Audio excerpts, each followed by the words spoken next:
दोस्तों इन दिनों बॉलीवुड के गलियारों से एक ऐसी खबर निकल के आई है जिसको देखने के बाद मैं आप लोगों से ये बात कह सकता हूँ कि भाई बॉलीवुड के धुरंधर ने क्रिस के मुंह से ये निवाला छीन कर अपने नाम कर लिया मेरे भाई, जिसको लेकर खबरों का बाजार आज से करीबन 6 साल पहले काफी गर्म था कि भाई ये निवाला केवल और केवल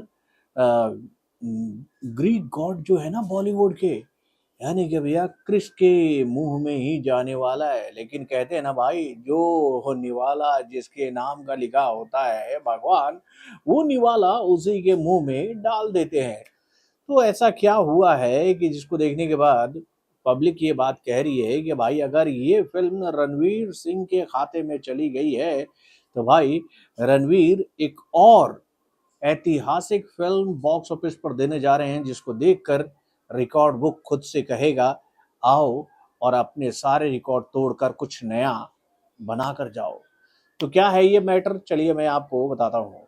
हेलो फ्रेंड्स, मैं हूं नरेंद्र और मैं आपका एक बार फिर से स्वागत करता हूं हमारे चैनल यानी कि वायरल न्यूज जंक्शन में।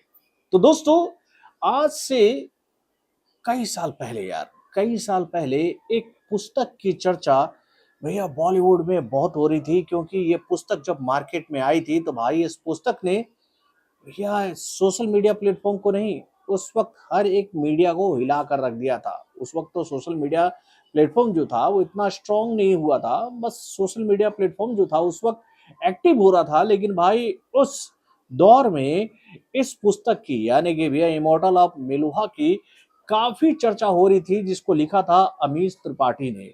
और इस वक्त उनके द्वारा लिखी गई इस पुस्तक को लेकर ये जानकारी हम लोग के सामने आ रही थी कि भैया इसके सारे राइट्स जो हैं वो खरीद लिए हैं करण जौहर ने। और उस वक्त जानते हो अमाउंट कितना आया था इसके राइट को खरीदने के लिए?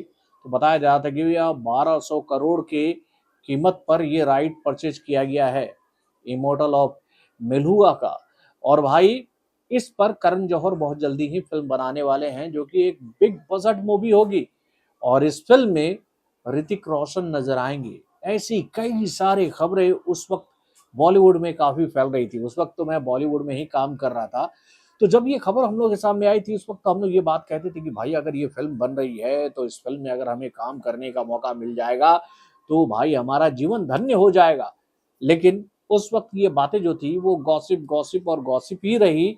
और ये फिल्म ना तो बनी, ना ही इसका राइट वाइट कुछ भी बिका, मतलब कि ये गॉसिप वाली ही खबर बनकर रह गई और उसके बाद भी इस फिल्म पर लेकर कोई चर्चा नहीं हुई।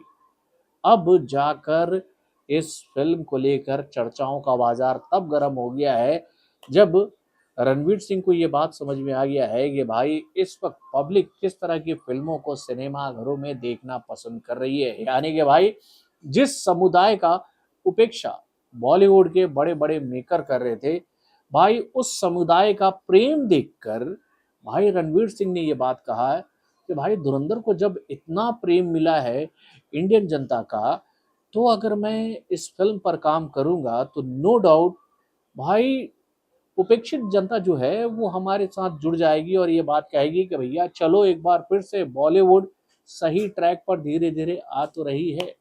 यानी कि भाई इस फिल्म के माध्यम से देव के देव महादेव की कहानी को लेकर आएंगे भाई अमीश त्रिपाठी की निगाह से रणवीर सिंह। जी हाँ, इस फिल्म को लेकर ये जानकारी हम लोग के सामने आ रही है कि भाई इस फिल्म के 3 पार्ट्स आने वाले हैं और तीनों पार्ट्स के लिए रणवीर सिंह ने इस किताब के सारे राइट्स जो हैं वो खरीद लिए मेरे भाई। यानी कि हर राइट जो है वो 40 करोड़ की लागत पर खरीदा गया है। और बताया जा रहा है कि ये फिल्म बहुत जल्दी ही फ्लोर पर जाने वाली है। यानी कि भाई भगवान शंकर के किरदार में नजर आएंगे रणवीर सिंह। ऐसी खबर निकल के आ रही है बॉलीवुड की गलियारों से। तो दोस्तों आप अपने कमेंट के माध्यम से हमें जरूर बताइएगा कि भाई अब रणवीर सिंह भोले बाबा के किरदार में नजर आएंगे तो इस फिल्म की चर्चा तो होगी ना। अपने कमेंट के माध्यम से हमें जरूर बताइएगा। तो बॉलीवुड से जुड़े और भी कई सारे खबरों को जानने के लिए हमारे चैनल यानी कि वायरल न्यूज जंक्शन को लाइक और सब्सक्राइब करना ना भूलिएगा और हमारे अपडेट्स को जानने के लिए बेल आइकन को जरूर दबाइएगा।